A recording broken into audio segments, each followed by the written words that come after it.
hanga daa'imman of danda'anii taa'anii ofiin deeffatanitti.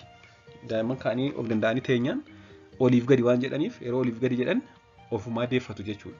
So hanga isaan oliif gadi jedhanii taa'anii deeffatanitti ofii isaanii jechuunis hanga naannoo ji'a ja'aatti akka harma yookaan xuuxxoo hoosisneen deeffachiisuun baay'ee barbaachisaadha. Akkaataa adda addaan daa'imman deeffachiisuun ni danda'ama. Isaan keessaa kanneen muraasni yookaan kanneen yeroo hedduu hawaasni itti fayyadamu akka addunyaatti ni jalqabaa. Qolee irratti ol qabachuun hanga deeffatanitti dugda sukkumuu. Akkuma suura irratti argitan kana qolee irratti ol qabatanii qolee fi daa'ima gidduu immoo uffata fooxaa wayii kaa'uudhaan erga ofitti qabnee booda dugda irratti dugda yoo hin sukkuumneef dugda isaanii xiqqoo yoo rigneef jechuudha dafanii deeffatu jechuudha. Daqiiqaa muraasa keessatti ni deeffatu. Yeroo isaan deeffatan gurra keenya waan dhageenyuuf deeffannaan hin ga'a jechuudha. So hanga isaan deeffatanitti dugda isaanii sukkuumuun ol akkasitti qabne baachuun ni danda'ama jechuudha. Inni lammaffaan laphee irratti qabachuu.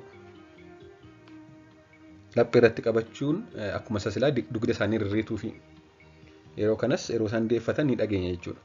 Laphee irratti qabachuun kun yeroo kan barbaachisaa daa'imman ji'a 4 gadiif maaliif mataa isaanii qabatan taanaan akka kanaatti yoo qabne akka isaan mataan isaanii nutti hirkatee sappoort akka ta'u taasisa jechuudha. Kanaaf daa'imman mataa isaanii hin qabanne taanaan isa kanatti irra filatamaadha. Ji'a 4 booda garuu qoleettis baachuu ni danda'ama jechuudha. Inni sadaffaan akka suura irratti argitan kanarratti sarbaa keenyarra keenye sarbaa miila keenyarra keenye fuula isaanii fuulduratti garagalchuun laphee isaanii harka tokko hin qabne harka tokkoon immoo dugda isaanii yoo rigne dafanii deeffatu jechuudha. Inni arfaffaan immoo ol baatanii asiifachi deemuu kun riguun barbaachisu qoleetti akkasitti qabanne asiifachi deemuu kana yeroo hedduu erga daa'imman mataa isaanii qabatan yookaan erga ji'a 4 guutanii booda kan taasisnudha jechuudha. Inni dhumaa immoo jilba keenyarra ciibsuu. Jilba keenyarra akkaataa argitan kanaan jilba isa tokko xiqqoo ol kaasne isa tokko immoo xiqqoo gadi buusne jilba keenya yeroo ciibsine akka kanaan garaan yoo ciibsine dafanii deeffatu jechuudha.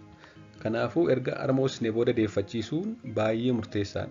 Akkamiin deeffachiisna akkaataa adda addaa armaan olii ilaalle kanatti deeffachiisne deebisne ciibsuun barbaachisaadha jechuudha.